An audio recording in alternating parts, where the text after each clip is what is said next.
سجاد سے پوچھو ظالم لبے سرور پہ چھڑی مار رہا تھا وہ وقت عجب تھا ظالم لبے سرور پہ چھڑی مار رہا تھا وہ وقت عجب تھا اس وقت پھوپھی بہنوں سے اشکوں کو چھپانا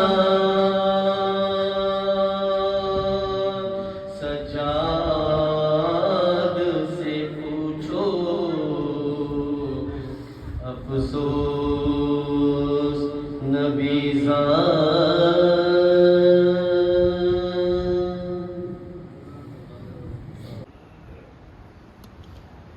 عزیزان محترم، پہلی مرتبہ اس سرزمین پر یہ شرف حاصل ہوا ہے کہ آپ کے درمیان حائل رہوں اور ہمارے برادر بزرگوار حجت الاسلام والمسلمین عالی جناب مولانا سید جوہر علی دادی صاحب کے حکم کی تعمیل کرتے ہوئے آپ کی خدمت میں حاضر ہوں گے۔ بہرحال بلا کسی تمہید کے میں چند باتیں آپ کی خدمت میں پہنچا دینا ضروری سمجھتا ہوں۔ ارشاد رب العزت ہو رہا ہے کہ وما خلقت الجن والانس الا لیعبدون۔ اللہ تعالیٰ کہہ رہا ہے کہ میں نے روئے زمین پر جن و انس کی خلقت نہیں کی سوائے عبادت کا، یعنی ہدف خلقت تمام مخلوقات انسانی اور جن کی وہ عبادت خداوند عالم۔ اور اس آیت کا انتخاب اس وجہ سے کیا کہ جس امام سے یہ تاریخ منسوب ہے، یعنی ہمارے چوتھے امام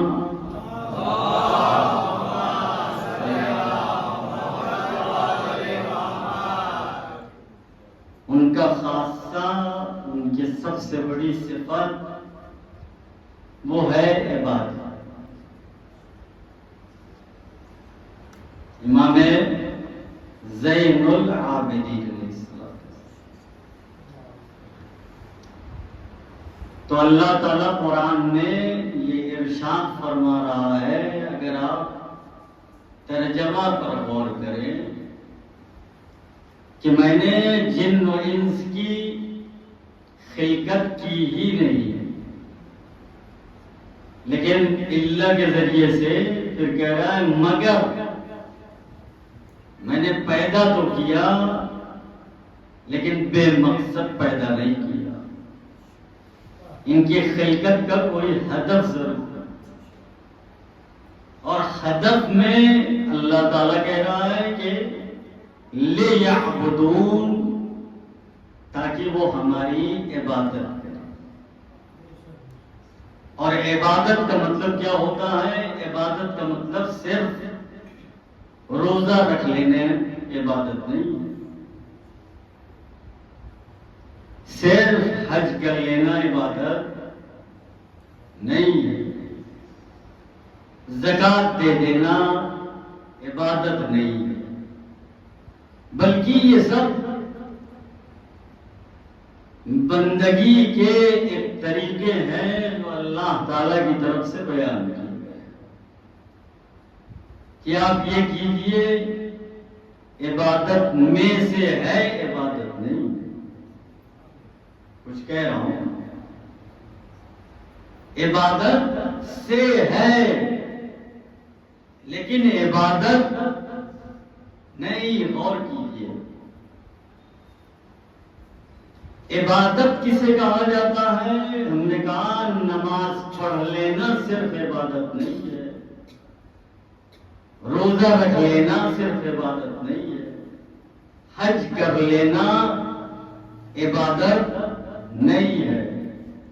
اور ایک طرف آپ یہ بھی کہتے ہیں کہ نماز عبادت ہے، روزہ عبادت ہے، حج عبادت ہے، زکوٰۃ دے دینا عبادت ہے، کسی یتیم کو، کسی غریب کو، کسی مسکین کو کھانا کھلا دینا عبادت ہے۔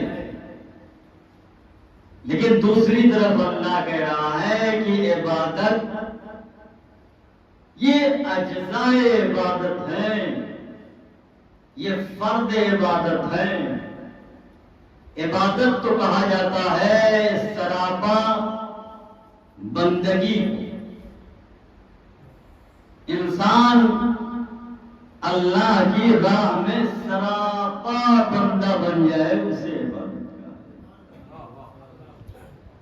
تو صرف روزہ رکھنے والا بہت روزہ رکھ لے، اسے تھوڑی کہیں گے کہ یہ عبادت کرنے والا، بھائی کہیں گے کہ یہ روزے دار۔ لیکن اگر پوری زندگی اگر کسی نے اطاعت پروردگار میں گزار دی، اگر پوری حیات اس کی عبودیت اور بندگی میں گزر جائے، تو اسے کہا جاتا ہے کہ یہ عبد ہے۔ توجہ ہے نا؟ عبد عربی میں کسے کہا جاتا ہے؟ عبد کہتے ہیں غلام کو۔ اگر جو لوگ واقف ہیں عربی ادب سے، عبد جو ہے عربی میں اگر آپ ترجمہ اردو میں کیجئے تو عبد کا مطلب ہوتا ہے غلامی، غلام۔ اور جا کے آپ شریعت میں دیکھ لیجئے، فقہ میں دیکھ لیجئے، بلکہ عالم اسلام میں جتنے فرقے ہیں، آپ سارے فرقوں میں سب کی فقہ دیکھ لیجیے، آپ کو ایک چیز ضرور ملے گا جو کامن ہے ہمارے یہاں، اور وہ ہے ایک صلوات پڑھے محمد والا۔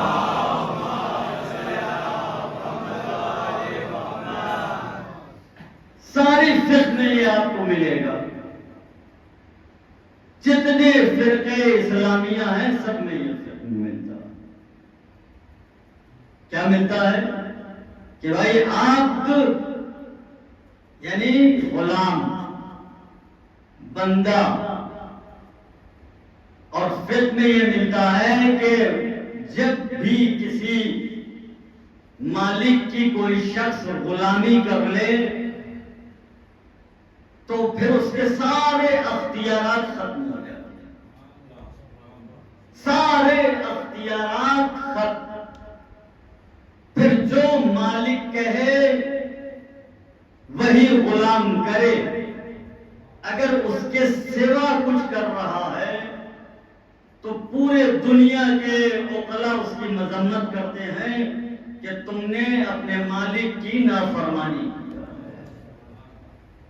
ہے یا نہیں؟ یہاں تک کہ اگر وہ شادی کرنا چاہے، توجہ کیجیے گا، شادی کرنا چاہے تو ہمارے فقہ جعفری میں بھی ہے کہ اگر اس نے کسی کے غلامی اور عبدیت اختیار کر لیا ہے تو وہ بغیر مالک کے اجازت سے یہ کام نہیں کر سکتا۔ اسے کہا جاتا ہے عربی میں عبد۔ اور قرآن کہہ رہا ہے کہ وَمَا خَلَقْتُ الْجِنَّ وَالْإِنسَ إِلَّا لِيَعْبُدُونِ، میں نے پیدا نہیں کیا انسان اور جن کو مگر کس کے لیے پیدا کیا؟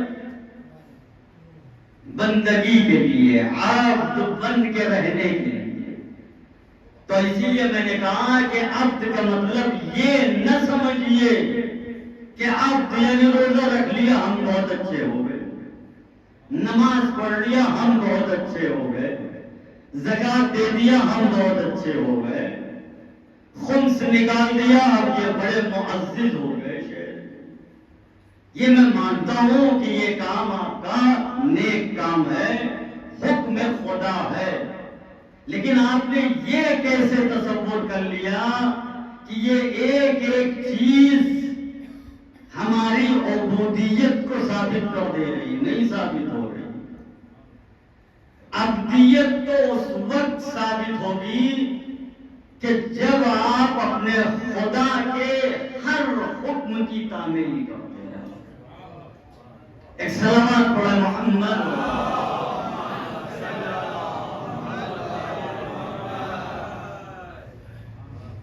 اب جسے کہا جاتا ہے کہ آپ سراپا متی بن کر رہیے، یہ صرف نہ کہہ دیجئے کہ ہم یہ کر رہے ہیں لہذا ہم بڑے نیک بندے ہو گئے۔ آپ کو یہ کہنے کا حق ہی نہیں ہے۔ بس میں اپنے موضوع پر آ گیا اسی بات کو ثابت کرنے کے لیے کہ امام زین العابدین علیہ السلام کی پوری حیات طیبہ 57 برس کی ان کی حیات طیبہ ہے، 38 میں ولادت اور 95 میں شہادت۔ یہ 57 برس جو امام نے گزارے ہیں وہ 24 برس 3 اماموں کے درمیان گزری ہے۔ مولا کے زمانے میں 2 برس کے تھے، پھر امام حسن علیہ السلام کا زمانہ دیکھا اور پھر اپنے بابا امام حسین کا زمانہ دیکھا۔ تو سب سے سخت منزل اگر آپ اماموں کے فہرست دیکھ لیجئے تو سب سے سخت فہرست اپنے جلوہ کو دکھانے کے لیے وہ کس کے پاس موجود ہے؟ ہمارے چوتھے امام کے پاس۔ عاشور کے دن امامت کے فرائض کو اپنے ہاتھوں میں لیا، 10 محرم کی وہ آپ دیکھیں کتنی سخت منزل تھی جس پہ امام کو امامت کے فرائض ملے۔ اور اس کے بعد تاریخ تو یہ لکھتی ہے کہ 1 سال کے بعد رہائی ہو گئی اور شام سے رہا ہو کر مدینے آئے، لیکن آپ تاریخ کا مطالعہ کر لیں، پوری زندگی امام کی ہمیں تو کہیں نہیں دکھتا کہ وہ کبھی آزاد کیے گئے۔ جب وہ مدینے میں آئے تو ایسا پہرا بٹھا دیا گیا کہ وہ اپنے امامت کا جلوہ نہ دکھا سکے۔ اور جو 35 برس تاریخ لکھ رہی ہے کہ امام نے مدینے میں اپنی زندگی گزاری ہے، وہ نظروں میں لوگوں کے نہیں آ سکتے تھے، کوئی سیاسی فعالیت انجام نہیں دے سکتے تھے، کسی سے مل نہیں سکتے تھے، لہذا تاریخ نے لکھا کہ جو سب سے بڑا مشن ہمارے چوتھے امام کا تھا وہ یہ تھا کہ امام حسین کے اس قربانی کو لوگوں تک پہنچانا تھا۔ یہ آج بڑے آسانی سے ہم بیٹھ کر سن رہے ہیں اور لوگوں کو بتا رہے ہیں اور تبلیغ کر رہے ہیں اور لوگوں تک پہنچا دے رہے ہیں، لیکن یہ چوتھے امام کے زمانے میں بڑا سخت تھا۔ کیسے انہوں نے اسے لوگوں تک پہنچایا؟ تو تاریخ تو یہ لکھ رہی ہے ایک جگہ پر کہ وہ کنیزوں کو اور غلاموں کو خریدتے تھے، ان کی تربیت کرتے تھے، اور جب انہیں آزاد کرتے تھے یا کسی جگہ پر بھیجتے تھے تو جا کر یہی کہتے تھے کہ جانا اور جا کر میرے بابا کے مصائب کو لوگوں تک پہنچانا۔ تو طریقہ تو یہ تھا کتنے لوگوں کو آزاد کیا ہوگا اور کہاں کہاں تک امام نے پہنچایا ہوگا۔ تو یہ ہمارا کہنے کا مقصد یہ ہے کہ سب سے سخت منزل ہمارے چوتھے امام کے لیے تھی کہ وہ جلوہ امامت کو لوگوں تک پہنچا سکے، ہے نا؟ اب آپ دیکھیے کہ امام یہی ہے کہ سخت سے سخت حالات بنا دیے جائیں، لادات پہرے بٹھا دیے جائیں، ہاتھوں میں ہتکڑی لگا دیجئے، پیروں میں بیڑیاں ڈال دیجئے، زنجیر کے ذریعے سے کھینچیے، گلے میں خاردار توڑ، لیکن جلوے امامت اسے نہیں روکا جا سکتا ہے۔ امام کبھی بھی ہتکڑیوں کا پابند نہیں ہوتا ہے۔ امام تو وہ ہے کہ جو ذروں کو اپنے تصرف میں لا سکے۔ ہم ہیں جو ذروں کے محتاج ہیں، اور ذرے ہیں جو امام کا محتاج ہوا کرتا ہے۔ ایک سلامات پڑھے محمد علیہ وسلم۔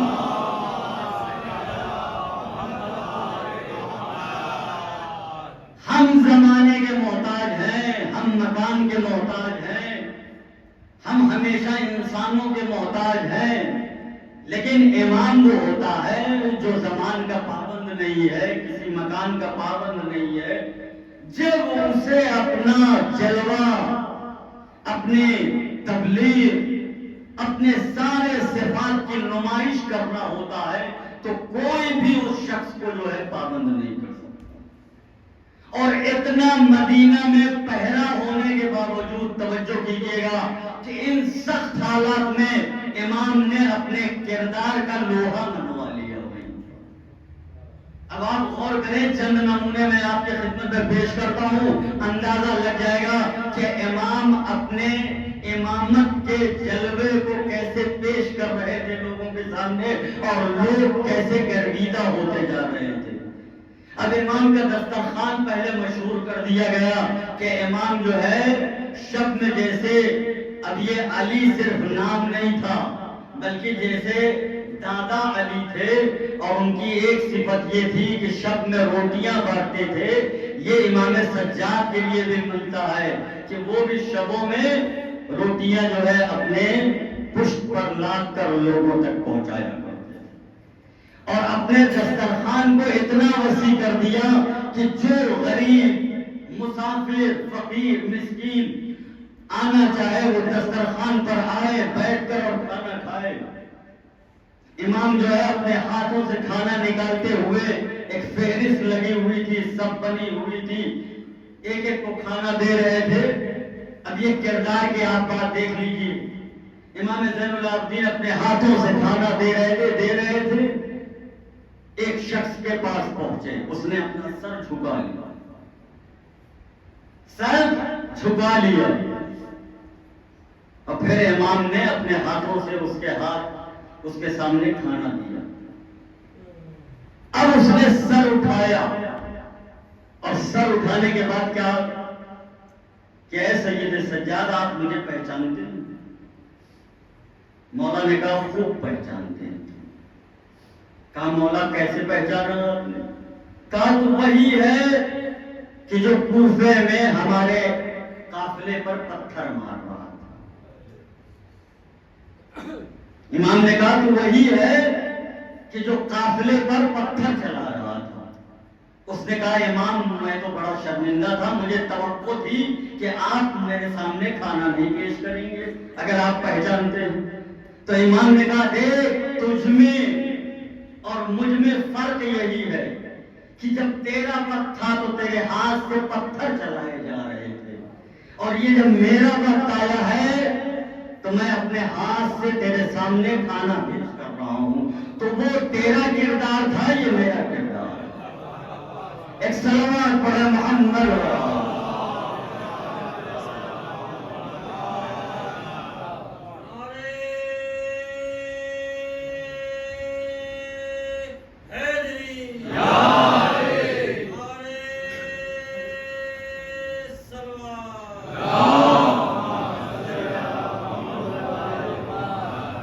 امام نے کیا کہا؟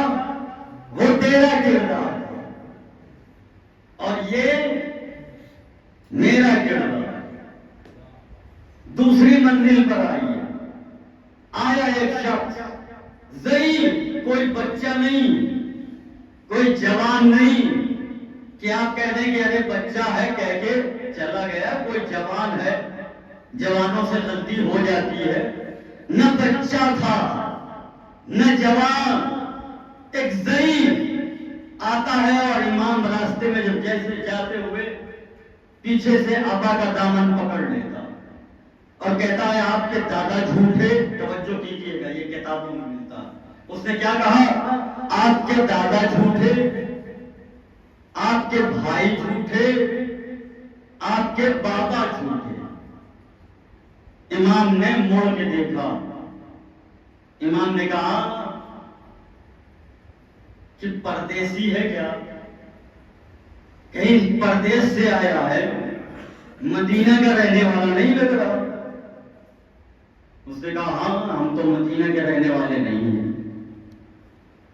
تو امام نے بس پھر چھوڑ دیا، کچھ نہیں کہا، بس اتنا پوچھا کہ پردیسی ہے؟ کہا ہاں. امام چل پڑے. اس نے کہا کہ میں نے اتنا برا بھلا آپ کو کہا، آپ نے اس کا جواب نہیں دیا، اور میں نے اسی وجہ سے یہ کام کیا ہے تاکہ آپ کو جواب دے. امام نے کہا کہ میرے نانا رسول خدا کا ارشاد ہے کہ جب کوئی جاہل گفتگو کرے تو اس کے گفتگو پر اعتنا نہ کرنا، توجہ کیجیے گا، اور درگزر کر دینا. تو تیری بھی مثال اسی جاہل جیسی ہے کہ جو جواب کے لائق نہیں ہے. ایک سلامات پڑھے محمد.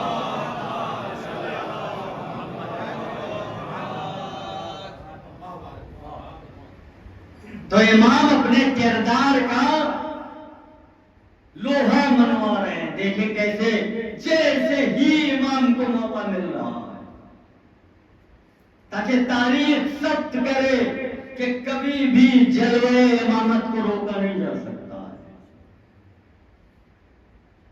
کھڑے ہیں نماز پڑھنے کے لیے.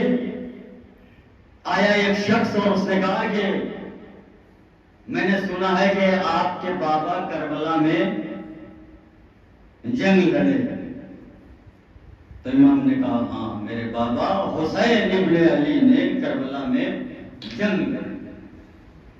تو کہا ابھی تک یہ نہ پتا چل سکا کہ کون جیتا اور کون ہارا.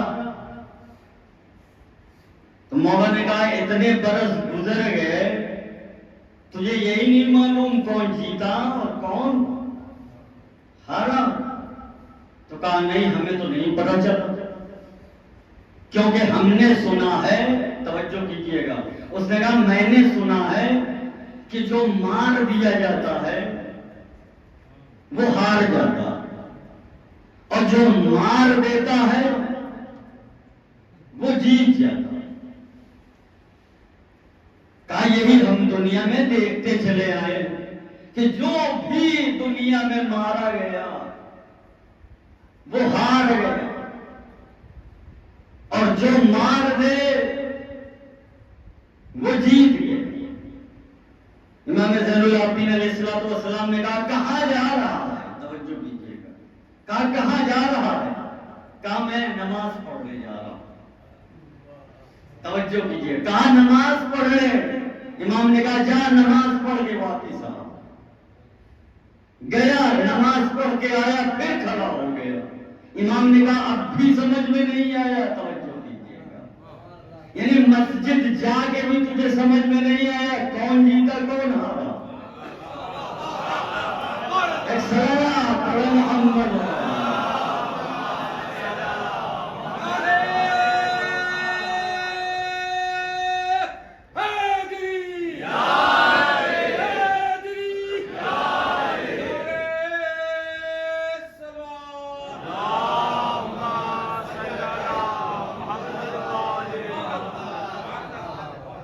نماز پڑھ کے آ گیا. ابھی یہ معلوم نہیں ہے کون جیتا کون ہارا. امام نے کہا کہ دیکھو میرے بابا کے جیت کی سب سے بڑی علامت یہی ہے کہ تو جا کر مسجد میں نماز پڑھ لے رہا ہے. اگر میرے بابا ہار جاتے تو تم مسجد میں جا کر نماز نہیں پڑھتے. یہ پہچان ہے. اور اس کے بعد امام نے کہا سن جو تم نے یہ کہا کہ جو مار دیا جائے وہ ہار جاتا ہے، جو مار دے وہ جیت جاتا ہے. امام نے کہا بالکل غلط فیصلہ بالکل غلط نظریہ، کیونکہ ہمیشہ یاد رکھنا کامیابی اور شکست دو ہی کلمہ ہے، یا انسان کامیاب ہو گیا اور یا تو شکست کھا گیا۔ کامیاب اردو لفظ نہیں ہے، توجہ کیجیے گا، سنا بہت ہوگا لیکن لفظ اردو کا نہیں ہے۔ آپ جا کے ڈکشنری دیکھیے، کامیاب فارسی لفظ ہے اور کامیاب کامران سے لیا گیا ہے، توجہ کیجیے گا، کس سے لیا گیا ہے؟ کامران۔ اور کامران کا معنی جا کے فارسی میں دیکھیے، جو مقصد کو حاصل کر لے اسے کہا جاتا ہے کامیاب، اور جو مقصد تک نہ پہنچ سکے اسے کہا جاتا ہے ناکام۔ توجہ کیجیے گا، تو امام نے کہا دیکھ دو ہی لفظ ہے، یا کامیاب ہوا یا ناکام ہوا، اور کامیاب کا فارسی میں جا کر مطلب دیکھیے، جو مقصد کو حاصل کر لے وہ کامیاب، ناکام جو مقصد تک نہ پہنچ سکے وہ ناکام، وہ شکست خوردہ۔ تو امام نے کہا کہ جا کے پہلے پتہ لگا کہ یزید کا کیا مقصد تھا، حسین کا کیا مقصد تھا، توجہ کیجیے، یزید کا کیا مقصد تھا، حسین کا کیا مقصد تھا۔ تو اس نے کہا بھائی میں نے تو اب تک یہی سنا ہے کہ یزید کا مقصد تھا بیعت لے لینا اور حسین کا مقصد تھا بیعت نہ کرنا۔ اب اگر حسین بیعت کر لیتے تو شکست، اور اگر یزید بیعت لینے میں کامیاب ہو جاتا تو فتح۔ اب حسین نے بیعت نہ کر کے یہ بتا دیا کہ میں کامیاب، اور یزید بیعت نہ دے سکا، لہذا شکست خوردہ۔ ایک صلوات پڑھے محمد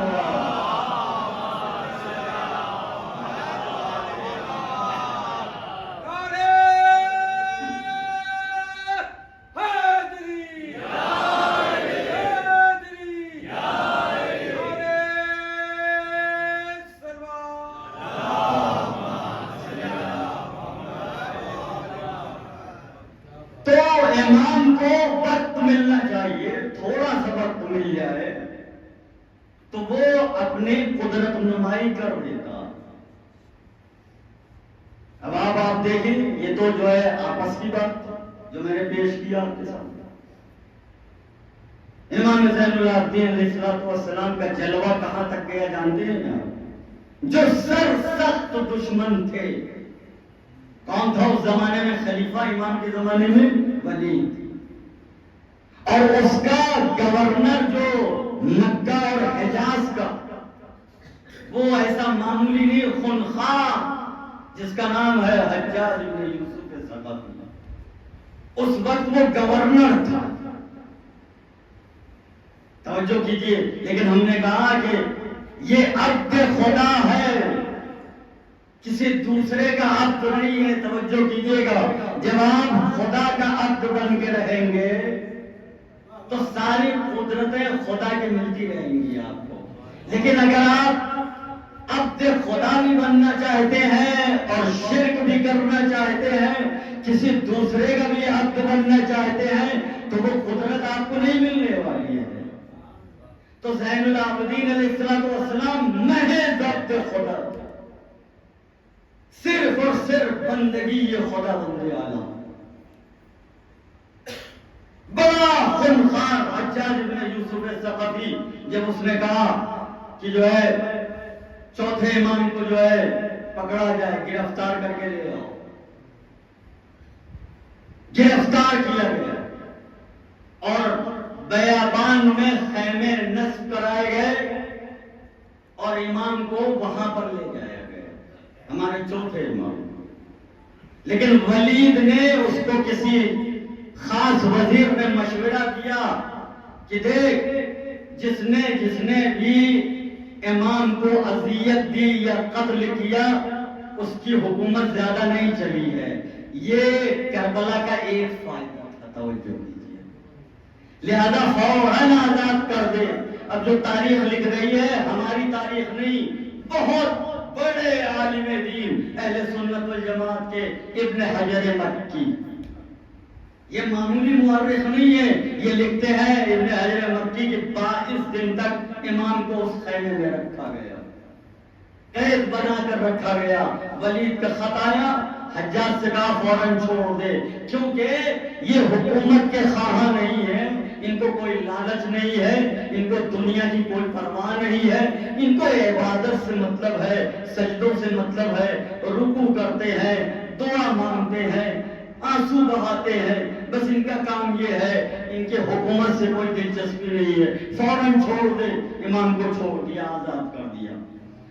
حجاج ابن یوسف ثقفی نے اپنے گورنری کے زمانے میں جو سب سے بڑا ظلم کیا وہ ظلم یہ تھا کہ اس نے خانہ خدا کو ڈھا دیا، مسمار کر دیا،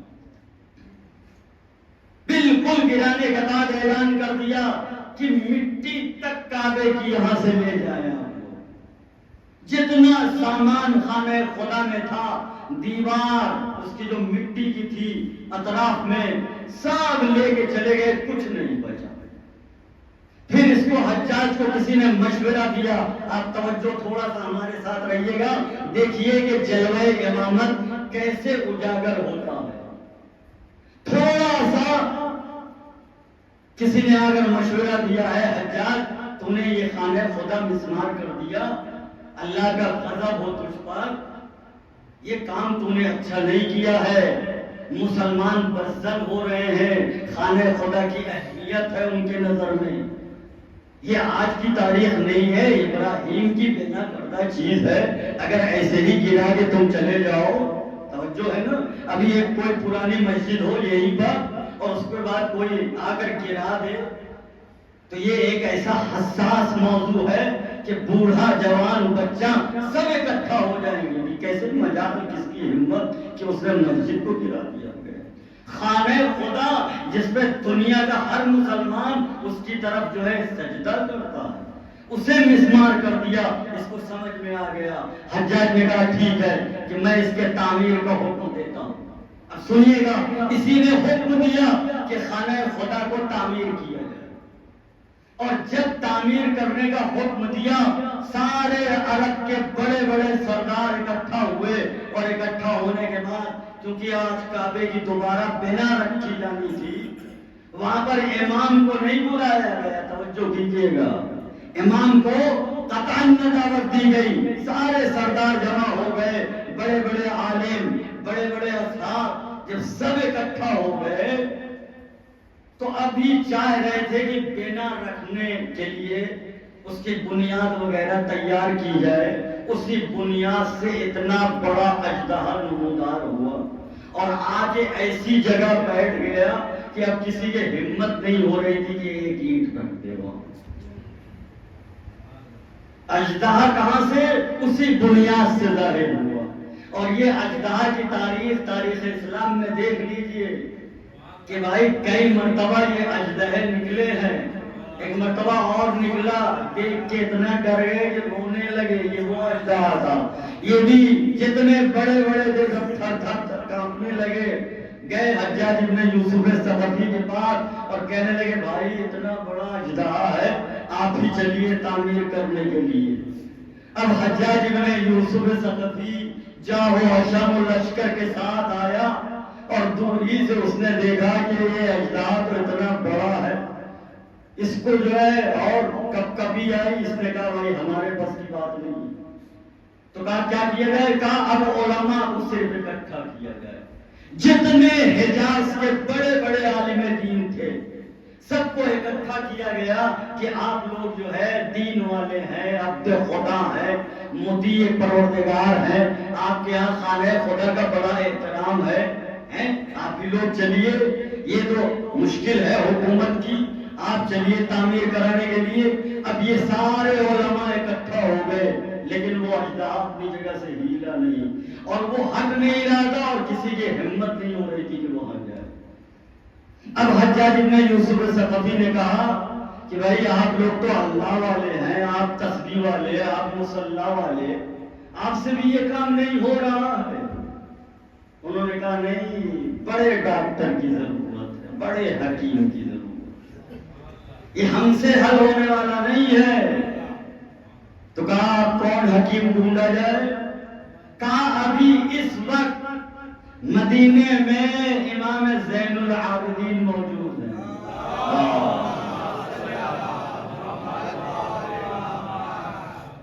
امام زین العابدین موجود ہیں، بلائیے ان کو۔ ایک سواری پر بیٹھے اور بتایا گیا کہ آپ کو حجاج ابن یوسف ثقفی نے بلایا۔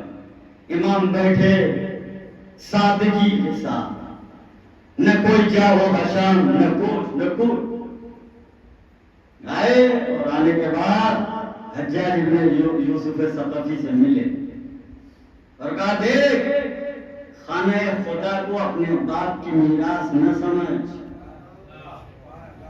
یہ موقع تھا، حجاج ابن یوسف ثقفی پہلے بھی تھا، امام بھی تھے، لیکن اس کلمے کا استعمال نہیں کرتے تھے، لیکن جب موقع ملا تو امام نے چھوڑا نہیں۔ کیا کہا؟ اپنے باپ کی میراث نہ سمجھ، یہ خانہ خدا ہے، یہ بیت اللہ ہے، یہ ابراہیم کے بنا کردہ شے ہے۔ کہا یہ بتائیے کہ کیسے یہ اژدہا، ابھی بات ہو رہی تھی، امام نے کہا کیسا اژدہا، توجہ کیجیے گا، ابھی یہی بات کہا امام نے، کیسا اژدہا۔ اب ایک مرتبہ جب جو ہے حجاج نے اپنی نظریں اٹھائی اور اٹھا کے دیکھا تو کوئی اژدہا نہیں، توجہ کیجیے، کہا یہ تو ابھی ہٹ ہی نہیں رہا تھا۔ امام نے کہا کہاں ہے؟ بڑا شور مچا ہے کہ اژدہا ہے، اژدہا ہے، کوئی اژدہا نہیں۔ اب امام گئے وہاں پر اور بنیاد رکھی، تعمیر شروع ہو گئی، توجہ کیجیے گا۔ صلوات پڑھیں محمد والے۔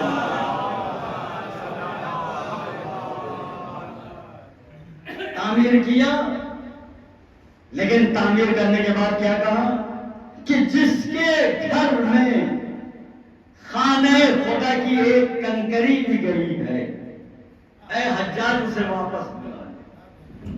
اعلان کر حکومت کی طرف سے، اگر کوئی ایک کنکری لے کے گیا ہے تو وہ خانہ خدا کی واپس لے کے چلا۔ اعلان ہوا، جو مٹی لے کر گئے تھے، جو اینٹ لے کے گئے تھے، جو کوئی مہنگی چیزیں لے کے گئے تھے، سب واپس لے کر آ رہے ہیں۔ خانہ خدا تعمیر ہو گیا، توجہ کیجیے گا۔ اب مسئلہ آیا حجر اسود کا، اب مسئلہ آیا حجر اسود کا کہ بھائی حجر اسود کو کیونکہ ہٹا دیا گیا تھا، اب اس کے نصب کرنے کا مسئلہ آیا۔ تو اب حجر اسود ایک خاص چیز ہے، اس کے لیے پھر حجاج نے امام کو دعوت نہیں دیا کہ چلیے اب تو خانہ خدا تعمیر ہو گیا، اب ان کی عظمت بڑھانے کے لیے کیوں انہیں بلایا جائے۔ پھر اس نے جو ہے علماء کو بلایا اور کہا بھائی حجر اسود کو آج جو ہے اپنی جگہ رکھنا ہے، آپ لوگ اکٹھا ہو جائیں۔ سب اکٹھا ہو گئے اور حجر اسود کے قریب جیسے پہنچے تو صاحب علل الشرائع نے لکھا کہ یتزلزلو، ایسا زلزلہ آ رہا تھا کہ یہ لوگ دور بھاگ رہے تھے۔ ایسا زلزلہ، اس حجر اسود اتنی تیز حرکت اور ہلنے لگا کہ یہ ڈر کے مارا پیچھے ہٹ گئے، اور پھر کوشش کیا، 3 مرتبہ تاریخ لکھتی ہے کہ ان لوگوں نے کوشش کیا کہ اسے نصب کر دیں۔ جب نصب نہ کر سکے تو حجاج سے کہا یہ کام بھی ہم سے نہیں ہو سکتا۔ تو انہوں نے کہا دیکھیے اب آپ کو سمجھ میں آ گیا ہو، توجہ کیجیے، اب آپ کو سمجھ میں آ گیا ہوگا کہ روئے زمین پر نمائندے خدا ایک ہی ہوتا ہے۔ ایک صلوات پڑھیں محمد۔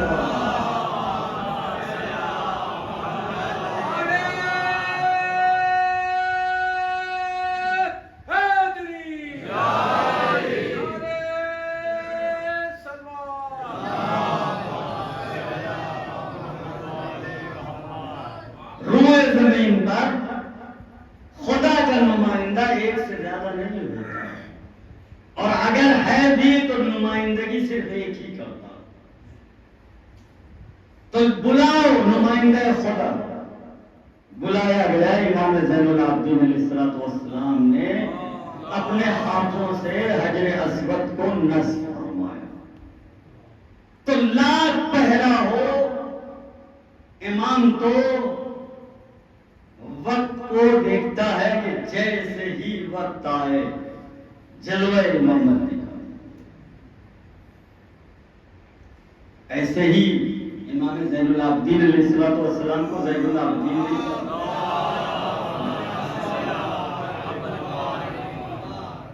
بڑے القاب ہیں ہمارے امام کے، چوتھے امام کے بڑے القاب. ایک لقب جو کم سنائی دیتا ہے، آپ امام زین العابدین سنتے کہ ان کا زین العابدین. امام سجاد ان کا لقب ہے، یہ بھی بہت سنتے. جو کم سنائی دینے والے القاب ہیں ان میں سے ہے ذو الصفنات.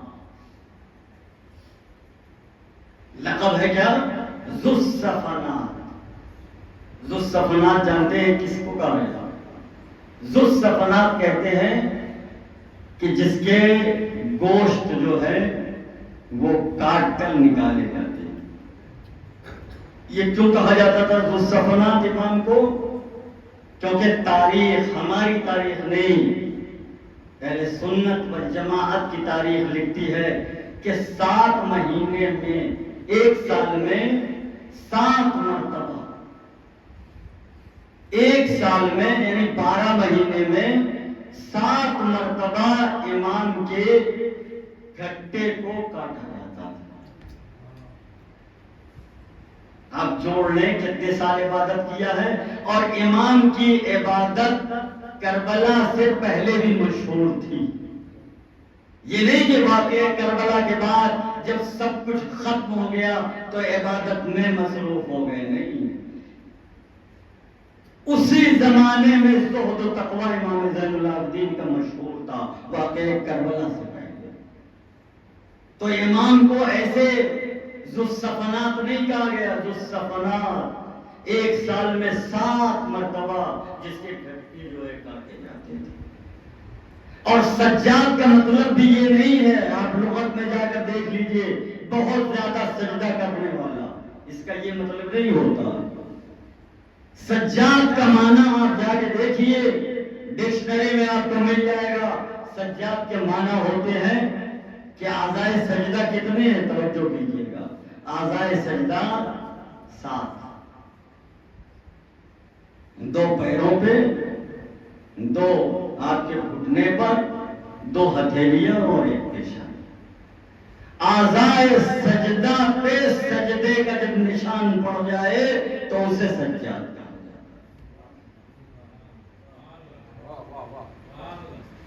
صرف سجدہ. بہت دنیا میں ایسے انسان گزرے ہیں کہ جن کے پیشانیوں پر سجدہ کرنے سے سجدے کا نشان ہو جاتا ہے. لیکن ہمارے امام 1000 رکعت نماز، وہ بھی کتنے برس پڑھے ہو. اگر 35 سال تو مسلم جان لیجئے، اور اس سے پہلے کتنی پڑھتے تھے ہمیں نہیں معلوم. جو ان کے تاریخ میں آیا ہے اور ان کی حیات طیبہ پر زور دیا گیا ہے، وہ سن 24 سال کے عمر کے بعد، یعنی 61 ہجری کے بعد کی یہ داستان تاریخ میں لکھ رہے ہیں.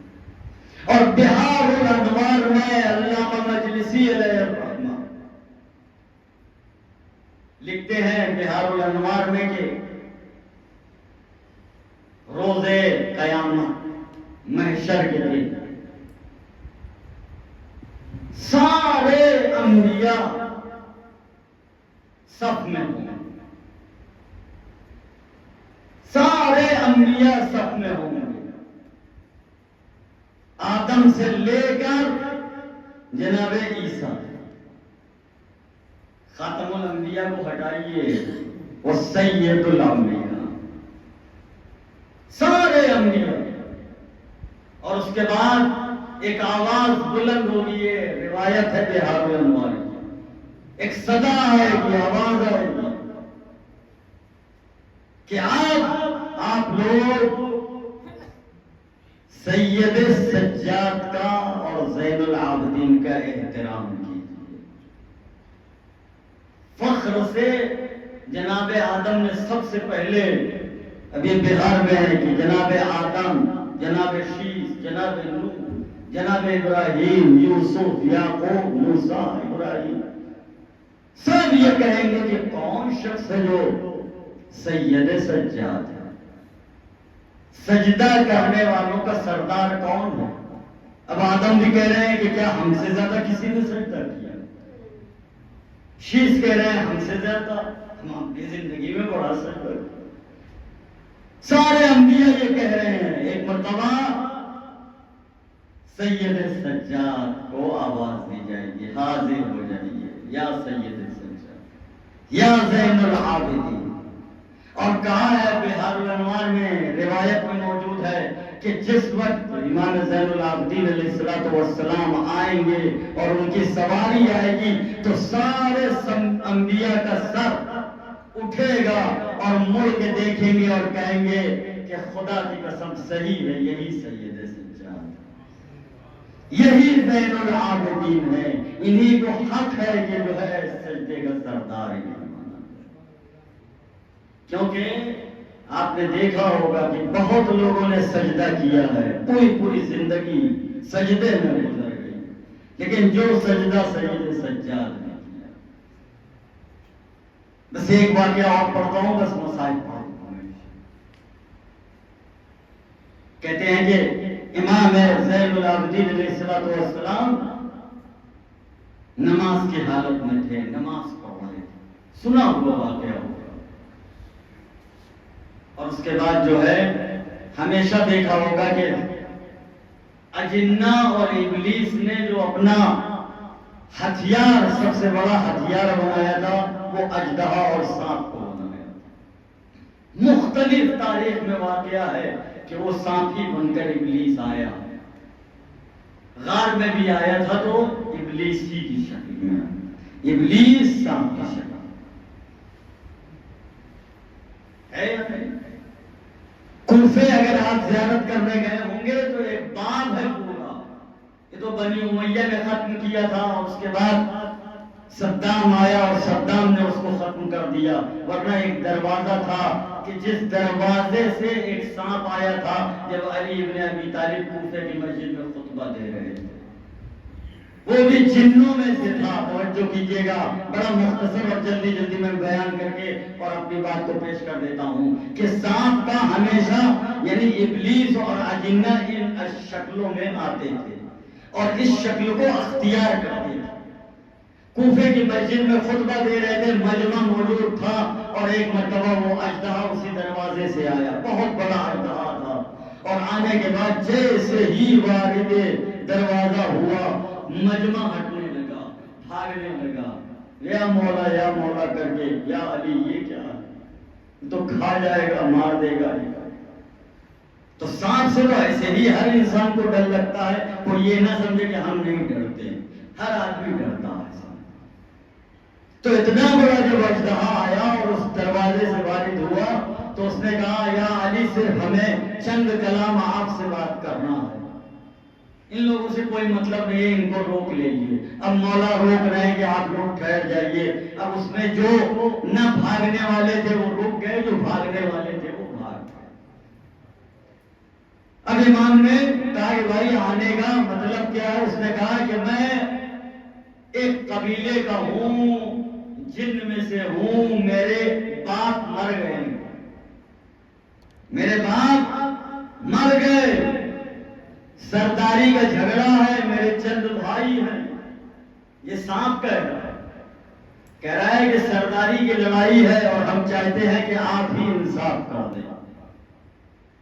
تو امام نے کہا کہ جا تو ہی اپنے خاندان اور قبیلے کا سردار۔ تو کہا کہ مولا جب جائیں گے اور وہاں بتائیں گے تو وہ کیسے مانیں گے؟ تو امام نے کہا کہ اگر ان کے دل میں ہماری محبت ہوگی تو جو ہم فیصلہ کر دیں اسے مان لیں گے، اور اگر محبت نہ ہوگی تو ویسے بھی وہ سرداری کے لائق نہیں ہے، لہذا جا کے پیغام دیں گے۔ پیغام بس ختم ہو گئی بات۔ امام زین العابدین علیہ السلام سجدے میں گئے، اور جیسے ہی سجدے میں گئے سانپ آیا اور انگوٹھے کو منہ میں اس نے بھر لیا. توجہ کیجیے گا, یہاں تک تاریخ لکھ رہی ہے, اور وہ بھی ایسی ویسی تاریخ نہیں, دمت الصاحبہ بھی لکھ رہا ہے اس چیز کہ سانپ نے اپنے منہ سے انگوٹھا کیا چاہ رہا تھا. امتحان اس کا ہوتا ہے کہ جو بہت مخلص بندہ ہوتا ہے. ہمارا آپ کا امتحان نہیں ہوگا سانپ وغیرہ آ جائے, کیونکہ ہم تو بلا وجہ بھی نماز توڑ سکتے ہیں. ایک سلوات پڑھے محمد علیہ.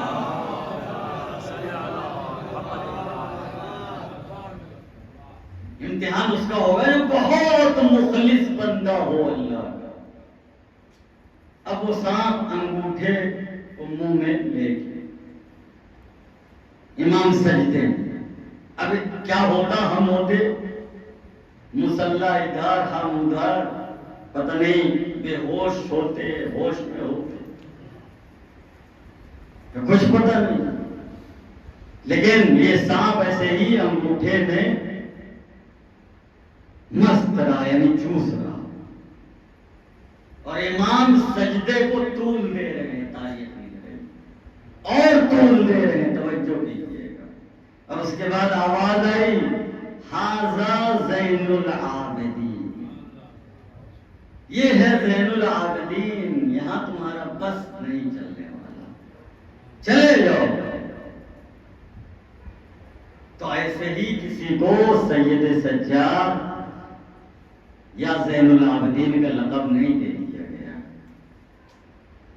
لیکن ہم نے کہا کہ اگر آپ امام کی حیات طیبہ پر روشنی ڈالیں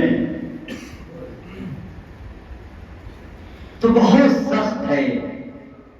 جن حالات میں ہمارے چوتھے امام نے امامت کا جلوہ دکھایا,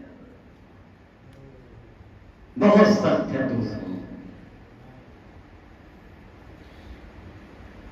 جیسے ان کے عبادتیں, جیسے ان کے سجدے, امتحان بہت سخت ہوا ہمارے چوتھے میں, بہت سخت. شاید آپ ان کا نام سنے ہو یا نہیں سنے, کہ آپ اس فرش عزا کی اگر اہمیت کو جاننا چاہتے ہیں تو کس سے, امام زین العابدین علیہ السلام. بڑی معتبر روایت میں سنا رہا ہوں, ایسی ویسی روایت نہیں. بڑے بڑے علماء پہلے کے اپنے ہندوستان کے اس روایت کو پڑھا, نام سنا ہوگا نہیں پتا, شہاب الدین ظاہری, بہت بڑے راوی ہیں شہاب الدین ظاہری. کہتے ہیں کہ یہ ہمارے راوی نہیں تھے پہلے, یہ اہل سنت والجماعت کے بہت بڑے محدث. ولید نے شہاب الدین ظاہری کو بلایا, اور بلانے کے بعد کہا کہ اے شہاب الدین, میں نے ایک روایت سنی ہے, یعنی اتنا بڑا یہ راوی ہے کہ خلیفہ وقت بھی اس سے روایت کی تائید کرا. کہتے ہیں کہ اے شہاب الدین ظاہری, میں نے سنا ہے علی کے لیے. شہاب الدین نے کہا کیا سنا ہے؟ کہا میں سنتا ہوں کہ جب مسجد میں علی ابن ابی طالب کے ضربت لگی اور اس کی وجہ سے ان کی شہادت ہوئی, تو بیت المقدس میں جب پتھر ہٹایا گیا تو وہاں سے خون ابال مار رہا. کیا یہ روایت صحیح ہے؟ یہ ولید. تو شہاب الدین ظاہری جو بہت بڑے محدث تھے اہل سنت کے, انہوں نے کہا بالکل صحیح روایت ہے, بالکل ایسا ہی ہوا تھا کہ جب علی کے جو ہے ضربت لگی ہے تو بیت المقدس میں جب پتھر ہٹایا گیا تو وہاں سے خون ابل رہا. یہ وہ فضائل اور مسائل کیسے چھپائے جاتے ہیں, بس اتنا ہی سننا تھا. ولید نے کیا کہا, اے شہاب الدین, یہ بات کہیں اور نقل نہ کرنا, بس یہی ہم سے اور آپ کی بات ہو گئی, یہیں پر ختم کر دیجیے گا. دوسری جگہ نقل نہ کیجیے کیونکہ اس سے علی کی فضیلت ثابت ہو جائے۔ اب شہاب الدین اظہری ایک عالم تھے، ایک محدث تھے، انہوں نے کہا ٹھیک ہے، خاموش ہو گئے۔ اور اس کے بعد اب علاقہ اور ارادت دیکھیے کہ کیسے بڑھی ہے۔ اس دن ان کو احساس ہو گیا، کس کو؟ شہاب الدین اظہری کو، کہ دیکھیے حق کیا ہے اور باطل کیا ہے۔ اسی دن انہوں نے عہد کر لیا کہ بس اب چاہے تقیہ کے عالم میں ہماری زندگی گزر جائے، لیکن اب ارادت اور محبت اور معدت سے پہلے بحث سے ہونا چاہیے۔ اور یہ کہہ کر ایک مرتبہ عزادارو کس کے پاس آئے؟ ہمارے چوتھے امام کے پاس آئے، اور بڑے احترام اور ادب سے آئے۔ اب سن سکتے ہیں تو اب چند جملے آپ سنیے گا۔ جیسے ہی شہاب الدین اظہری آئے امام کے پاس مدینہ میں، تو امام نے کہا بتاؤ شہاب الدین اظہری آنا کیسا ہوا؟ تو انہوں نے کہا کہ مولا اب آپ کی مرتبت، آپ کی منزلت، آپ کا مقام جو ہے وہ ہمارے نزدیک ظاہر ہو گیا ہے۔ مولا میرے گھر میں شادی ہے، سنیے گا عزادارو، کہا مولا میرے گھر میں شادی ہے اور میں چاہتا ہوں کہ آپ خاص مہمان بن کر میرے گھر چلیں تاکہ ہماری عزت افزائی ہو سکے۔ اب سن سکتے ہیں، اسے کہا جاتا ہے صاحب عزا۔ یہ ہے وہ درد جسے کربلا میں زین العابدین علیہ السلام نے دیکھا۔ ایک مرتبہ بڑی حسرت سے شہاب الدین اظہری کی طرف دیکھا، اور دیکھنے کے بعد کیا کہا؟ اے شہاب الدین، ہم نے کربلا کے بعد شادیوں میں جانا ترک کر دیا۔ کیا کہا؟ کہ اب ہم کسی خوشی میں شریک نہیں ہوتے۔ بس شہاب الدین اظہری کہتے ہیں، اپنے قلم سے انہوں نے یہ روایت نقل کی اور تحریر کیا، اور انہوں نے کہا پھر ہمیں ہمت نہ ہوئی کہ اب دوبارہ کوئی بات سید سجاد سے کہہ دوں۔ میں اپنے گھر واپس چلا گیا۔ اب سنیے گا عزادارو، گھر واپس گئے، شادی برپا ہوئی، شادی ہو گئی۔ جب فرصت مل گئی تو اب دوبارہ امام کی خدمت میں آتے ہیں، اور امام کو آنے کے بعد سلام کہتے ہیں۔ کہتے ہیں آقا جب بھی آپ کو دیکھتا ہوں تو آپ سے چاہتا ہوں کہ میں کربلا کا واقعہ آپ سے سنوں، کیونکہ آپ صاحب اعضا ہیں، آپ سے اچھا کربلا کا واقعہ کوئی نہیں بیان کر سکتا۔ کچھ باتیں میں نے سنی ہے۔ اور اس کے بعد کیا کہا؟ آقا آپ کو شادی میں بلایا تھا، آپ نے منع کر دیا، مجھے ہمت بھی نہ ہوئی کہ دوبارہ اصرار کرتا، لیکن مولا اب میں نے اپنے آپ کے بابا کا فرش بچھایا ہے، کیا آپ مجلس میں چلیں گے؟ بس اب سننا کیا تھا؟ عزادارو ایک مرتبہ امام زین العابدین علیہ السلام کے آنکھوں سے آنسو جاری ہوا، اور روتے ہوئے کیا کہا؟ اے شہاب الدین اظہری اب ضرور آپ کے گھر آؤں گا، تم نے جو ہے مصائب برپا کیا گیا تو اب ضرور میں تمہارے گھر آتا ہوں۔ اور اس کے بعد امام آئے، شہاب الدین اظہری کی اہم مجلس برپا ہوئی۔ کوئی شخص یہ جو اشعار پڑھے جاتے ہیں، مصائب کا آغاز اسی اشعار سے ہوا تھا۔ فرض تک کھڑے ہوئے مصائب پڑھنا شروع کیا، لیکن اس دن مجمع کا عجیب حال تھا، عجیب کیفیت تھی۔ کیوں ایسی کیفیت تھی؟ کیونکہ صاحب اعظم موجود تھا۔ سب گردن جھکا کے رو رہے تھے، اور مسند پر ہمارے چوتھے امام گردن جھکائے رو رہے تھے۔ اتنے میں ایک مرتبہ شہاب الدین اظہری نے اپنی گردن اٹھائی، اور اٹھا کے دیکھا تو مسند پر امام زین العابدین نہیں بیٹھے تھے۔ ایک مرتبہ گھبرا گئے کہ شاید مجھ سے کوئی خطا ہو گئی، شاید مجھ سے کوئی غلطی ہو گئی۔ عزادارو سن سکتے ہیں، کہاں دیکھا؟ جب جو ہے گردن موڑا اور موڑ کے پیچھے کی طرف دیکھا تو جس جگہ عزاداروں نے نعلین رکھے تھے اس جگہ میرا چوتھا امام بیٹھا ہوا تھا۔ عزاداروں صرف بیٹھا ہوا نہیں تھا، نعلین صحیح کر رہے۔ یہاں تک تاریخ میں ہے۔ اب مجھے معاف کر دیجئے گا، یہ بھی سادات آبادی ہے، خدا آپ کو کسی غم میں نہ رولا ہے سوائے غم سید الشہداء میں۔ عزادارو بس ایک مرتبہ انہوں نے دیکھا اور دوڑ کے شہاب الدین ظاہری امام کے قدموں میں گر گئے اور کہا مولا یہ بتائیے کیا آپ کی یہی جگہ ہے؟